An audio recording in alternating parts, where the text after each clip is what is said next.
Hello car enthusiasts, welcome to our channel. We've prepared a very interesting video for you about the 7 weirdest, dumbest, and worst cars in 1960s Germany. This video is sure to surprise you, so get comfortable and watch it until the end. Enjoy the show. Dear viewer, don't forget to subscribe to the channel.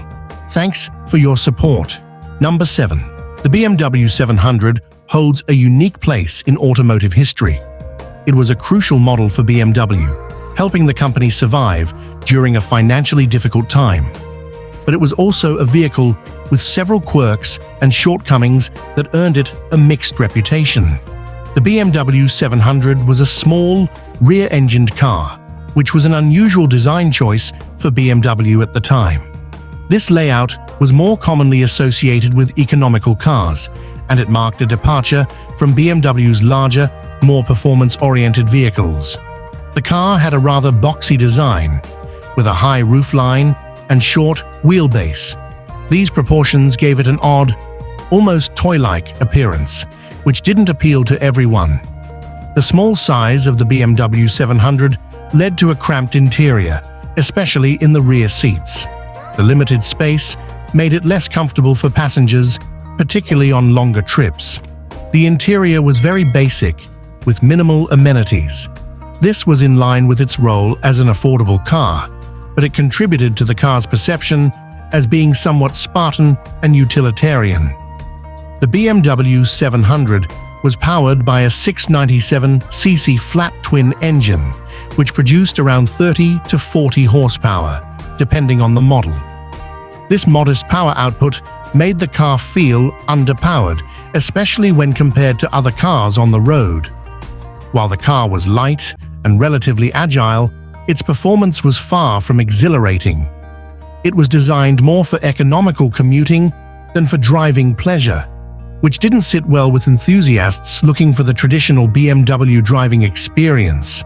The BMW 700 was very lightweight, which helped with fuel efficiency and made it nimble in city driving.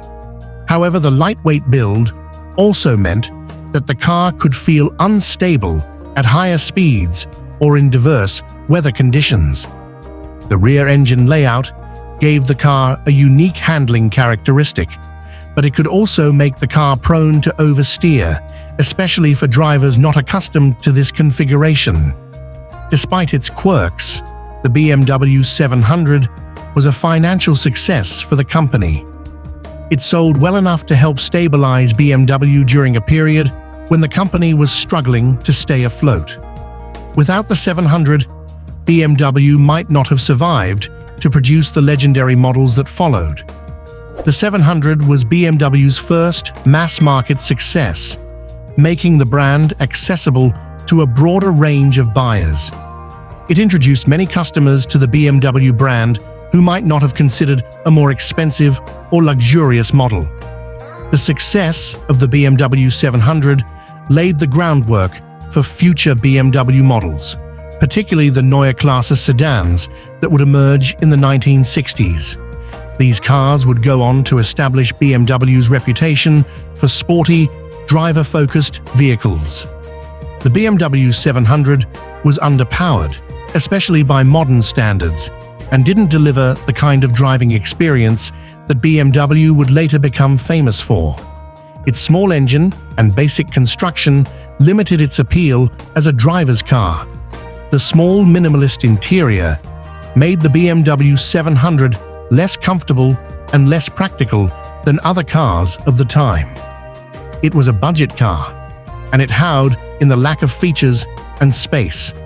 The rear engine layout and quirky proportions made the BMW 700 look unusual and out of step with the more conventional designs of its era. While it had its charm, it was not universally loved. While the BMW 700 was crucial in saving BMW, it is not remembered as a beloved or iconic model. Instead, it's seen as a necessary but somewhat odd step in BMW's history. A car that served its purpose but was not particularly exciting or desirable.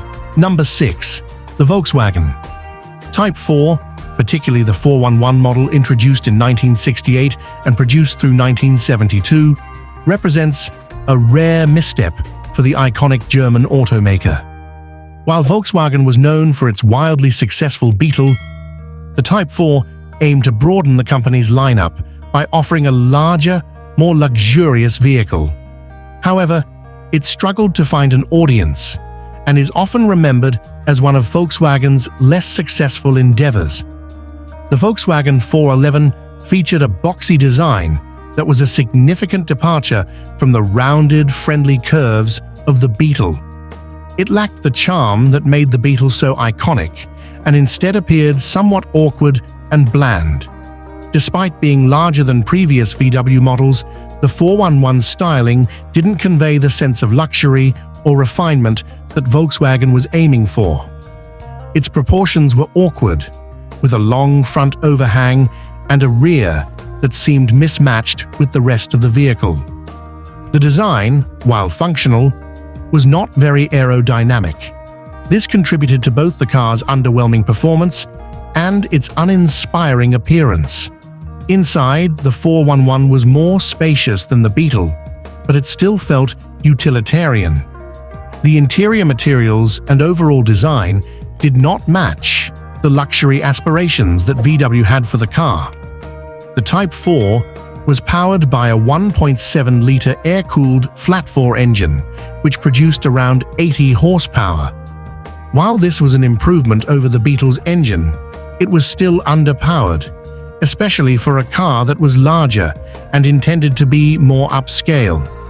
The engine's modest output led to sluggish acceleration and a top speed that was lower than many of its competitors, further diminishing its appeal. Like the Beetle, the Type 4 had a rear engine layout, which gave it distinctive handling characteristics. However, the heavier body and larger size made the 411 more prone to understeer and less nimble than its smaller siblings. Volkswagen attempted to balance comfort with the car's handling, but the result was a vehicle that didn't excel at either. The ride quality was adequate but uninspired, and the handling felt compromised by the car's size and weight. The Volkswagen 411 struggled to find a clear identity in the market. It wasn't luxurious enough to compete with true luxury cars, and it was too expensive and large to appeal to the typical Volkswagen customer who was drawn to the brand's smaller, more economical models. The 411 failed to attract buyers in significant numbers, particularly in the crucial US market. It was overshadowed by other VW models and by more compelling offerings from competitors. Internally, the 411 competed with models from Audi, which was also part of the Volkswagen Group.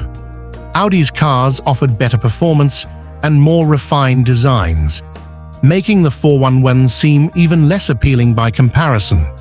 Due to its lackluster performance in the market, the Type 4 had a relatively short production run, with the 411 being replaced by the 412 in 1972. The changes in the 412 were modest, and it too failed to capture much market interest. The 411 was caught between being a practical family car and a more luxurious vehicle, but it failed to excel at either. Its confused identity made it unappealing to a wide audience. Volkswagen's attempt to move upmarket with the 411 didn't resonate with buyers, who were either looking for true luxury cars or preferred the simplicity and affordability of models like the Beetle. The boxy and bland design didn't win any design awards, and it lacked the visual appeal necessary to draw in customers who were looking for something new and exciting. The car's performance was lackluster, with an underpowered engine and uninspiring driving dynamics that made it feel outdated even at the time of its release. Number 5. The BMW 2000C and its sportier sibling, the 2000 CS, were part of BMW's new class lineup, which played a crucial role in reviving the company's fortunes during the 1960s. However, despite their importance in BMW's history, These models had certain design elements that were polarizing and led to mixed reactions, especially when it came to their styling. The most distinctive and often criticized feature of the BMW 2000 CCS was its large, round, bug-eyed headlights. These were placed inboard of the wide, horizontal kidney grills, which created an awkward, slightly disjointed look. The headlights appeared too prominent and didn't blend well with the car's overall design. While the car had a generally sleek and modern body with smooth lines and a low, wide stance, the unusual front end was jarring and didn't harmonize with the rest of the vehicle. This inconsistency in design was off-putting to many potential buyers and critics. From the side, the 2000 CCS looked elegant and well-proportioned, with a long hood and a fastback roofline that gave it a sporty and scale appearance. However, the abrupt and awkward front end undermined the sleek side profile. The rear of the car was more conventional, with simple, rectangular taillights and a clean design, but it didn't do much to redeem the overall appearance. The 2000 CCS models were equipped with a 2.0-liter, four-cylinder engine that produced 100 to 120 horsepower, depending on the version. The car offered respectable performance for its time, with the CS being the more powerful and sport-oriented variant. BMW engineered these cars to have excellent handling characteristics, with responsive steering and a well-tuned suspension. The driving experience was a highlight, and the car was praised for its road manners, even if its appearance was not universally loved. The 2000C was available with a 3-speed automatic transmission, while the 2000 CS offered a 4-speed manual, catering to different driving preferences. However, the automatic transmission was considered sluggish, which detracted from the car's otherwise sporty nature. The car's styling, especially the front end, received criticism from both the public and automotive press. The bug-eyed headlights were seen as quirky and out of place, leading to a lukewarm reception in the market. The car's design was polarizing, which limited its appeal to a broader audience. While some appreciated its unique look, many others were turned off by its awkward appearance, especially when compared to other sleek and attractive cars of the era. The 2000 CCS was positioned as a niche luxury coupe, and while it did sell in respectable numbers, it wasn't a major success for BMW. The unconventional styling likely played a role in its limited market penetration. The BMW 2000 CCS is often remembered for its design misstep, particularly the incongruous front end. The car's styling didn't align with the rest of BMW's lineup or the sleek, modern aesthetic that the brand was cultivating during the 1960s. The bug-eyed headlights were a particular sticking point, as they made the car look odd and undermined its otherwise elegant design. This led to the car being viewed as one of BMW's less visually appealing models. The 2000 CCS had the potential to be a more successful model, given its solid performance and handling. However, the styling issues overshadowed these strengths and prevented it from becoming a standout success. Today, the 2000 CCS is often seen as a historical footnote in BMW's evolution, marking a period where the brand was still finding its way in terms of design language and market positioning. Despite its design flaws, the 2000 CCS helped pave the way for future BMW coupes, including the more successful E9 series, which featured a more cohesive and widely praised design. Number 4. The Volkswagen 1500 Karmann Ghia. Type 34, introduced in 1961 and produced until 1969, was an upscale variant of the original Karmann Ghia. It was based on the Type 3 platform and was known for its more angular and modern design compared to the curvier original Karmann Ghia Type 14. However, despite its unique features and styling, The Type 34 struggled in the market and is often considered one of the less successful, unlike the smooth, rounded curves of the original Karmann Ghia. The Type 34 featured a more angular design with sharp lines and edges. This was intended to give the car a more modern and sophisticated appearance, aligning with contemporary design trends of the 1960s. The Type 34 was larger and heavier than the Type 14, with a more substantial presence on the road. However, this additional size didn't translate into more interior space or practicality, which disappointed some buyers. The angular design of the Type 34 was polarizing. Some appreciated its bold, modern look, while others found it awkward and less charming than the original Karmann Ghia. The front end, with its square headlights and thin grille, was particularly divisive. The overall styling of the Type 34 was unique, but many felt it lacked the cohesive elegance of the Type 14. The car's proportions, especially the tall roofline and narrow body, made it look somewhat awkward from certain angles. The Type 34 was powered by a 1.5-liter, air-cooled flat-4 engine, producing around 53 horsepower. While this was sufficient for city driving, the car was underpowered for its size and weight, especially compared to more performance-oriented models of the time. The engine's modest output led to lackluster acceleration and overall performance.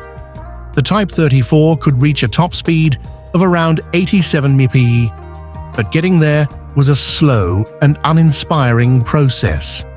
The Type 34 shared many mechanical components with other Volkswagen models, meaning it was generally reliable and easy to maintain. However, its performance was unremarkable, and it didn't offer anything particularly exciting in terms of driving dynamics. One of the major drawbacks of the Type 34 was its price. It was significantly more expensive than the original Karmann Ghia and other comparable models, but it didn't offer enough additional value to justify the cost. Buyers were reluctant to pay a premium for a car that was underpowered and not particularly practical. The high price limited the Type 34's appeal to a niche market. It was often seen as an overpriced luxury item rather than a practical everyday car. Due to its high price and limited appeal, the Type 34 was produced in relatively small numbers. Approximately 42,500 units were built over its production run from 1961 to 1969, making it one of the rarer Volkswagen models from the era. The Type 34's low production numbers have made it a collector's item today, but during its time, it was seen as a niche product with limited market success. The Type 34 had the potential to be a more successful model, but its high price, underpowered engine, and polarizing design prevented it from achieving widespread popularity. It was a car that didn't quite fit into any particular market segment, making it difficult to sell. The car's angular design was a bold departure from the original Karmann Ghia's curves, but it lacked the charm and elegance that made the original so beloved. The Type 34's design didn't resonate with the public in the way Volkswagen had hoped. Today, the Type 34 is more of a curiosity and a collector's item than a celebrated classic. Its rarity has given it some appeal among Volkswagen enthusiasts, but it's still often viewed as an oddity in the brand's history. The Type 34 serves as a reminder that not every design experiment leads to success. It was a car that tried to offer more luxury and style, but ultimately failed to deliver the performance and practicality that buyers expected.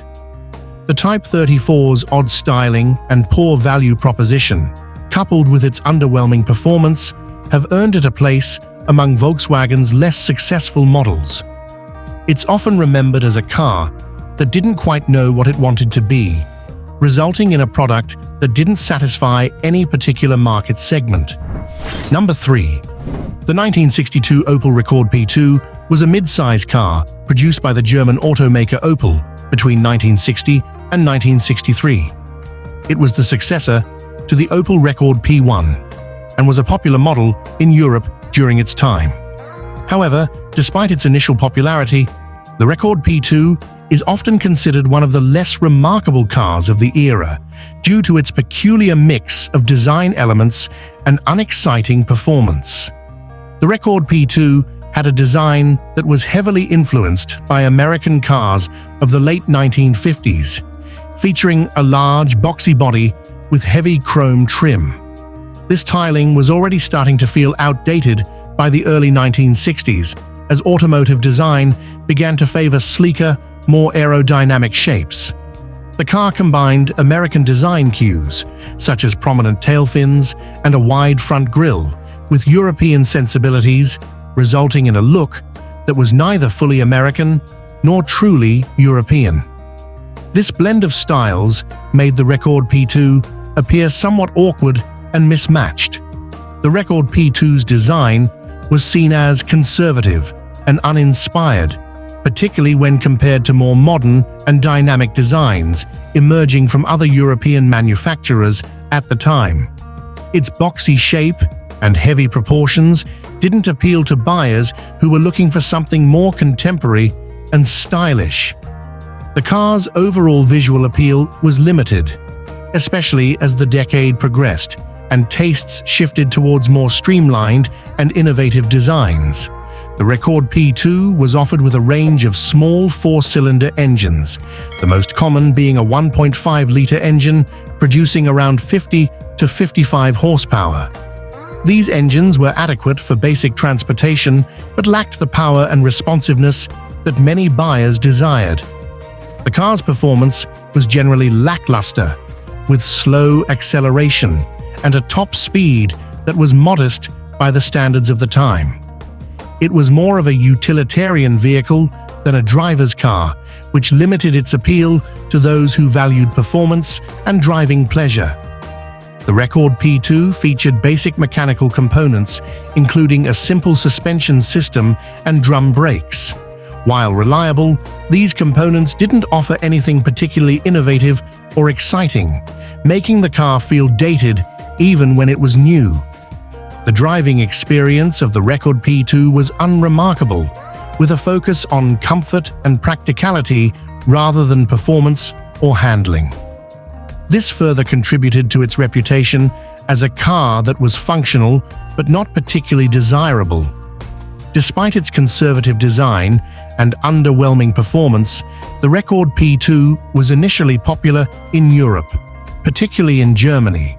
It was seen as a reliable and affordable family car, and its American-inspired styling gave it a certain level of appeal during its early years. The Rekord P2 was marketed to a broad audience, from families looking for a practical car to professionals needing a reliable vehicle for daily use. As the 1960s progressed, the Rekord P2's heavy, boxy design and lack of performance began to work against it. Competitors offered more modern, stylish, and better-performing vehicles, causing the Rekord P2 to fall out of favor. The shift in automotive design towards more aerodynamic and modern aesthetics left the Rekord P2 looking dated. Buyers increasingly gravitated towards cars that offered more innovation and a more exciting driving experience. While the Rekord P2 was a product of its time, its design and performance quickly became outdated as the 1960s progressed. What was initially seen as an attractive mix of American and European design elements soon came to be viewed as an awkward and uninspired blend that failed to keep pace with changing trends. The car didn't stand out in any significant way, either in terms of design, performance, or innovation. It was reliable and practical, but lacked the qualities that made other cars of the era memorable. Number 2. The BWB Isabella was a mid-size sedan, produced by the German automaker BWB between 1954 and 1962. While it was praised for its engineering and driving dynamics, it ultimately became a symbol of the struggles and eventual downfall of the BWB brand. The Isabella was initially praised for its solid engineering, including a smooth 1.5-liter engine and a well-tuned suspension. However, as production continued, quality control began to suffer. Reports of mechanical failures and build quality issues tarnished its reputation. The mounting quality control problems contributed to financial difficulties for Borgward, which eventually led to the company's bankruptcy in 1961. The Isabella, despite its initial success, became associated with the brand's decline. By the 1960s, the Isabella's design, which had remained largely unchanged since its debut, began to feel outdated. The car's styling was reminiscent of the 1950s, with rounded lines and a conservative appearance, which didn't resonate well with consumers who were looking for more modern designs.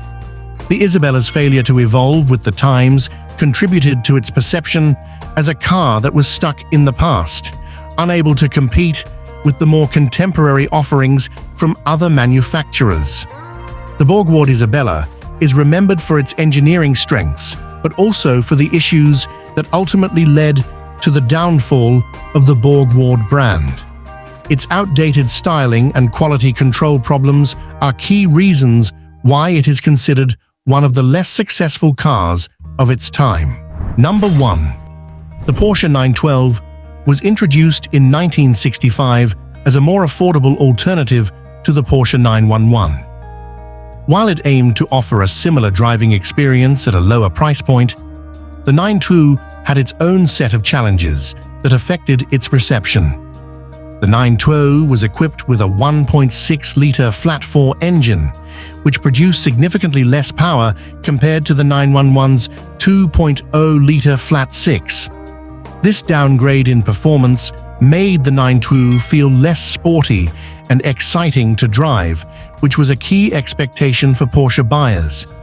While the 912 was more affordable, the reduced performance compared to the 911 left some enthusiasts feeling that it was a compromise rather than a worthy alternative. The lack of the 911's renowned driving dynamics led to mixed reviews.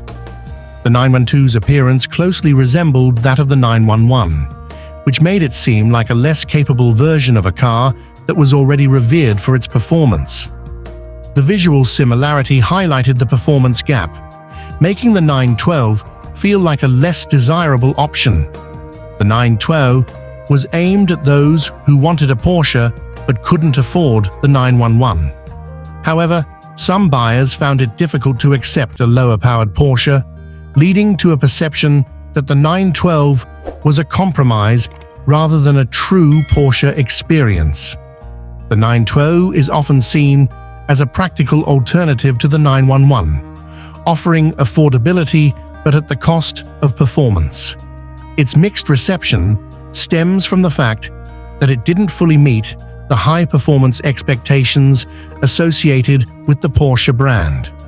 Despite this, it remains a noteworthy model in Porsche's history for its role in broadening the brand's appeal.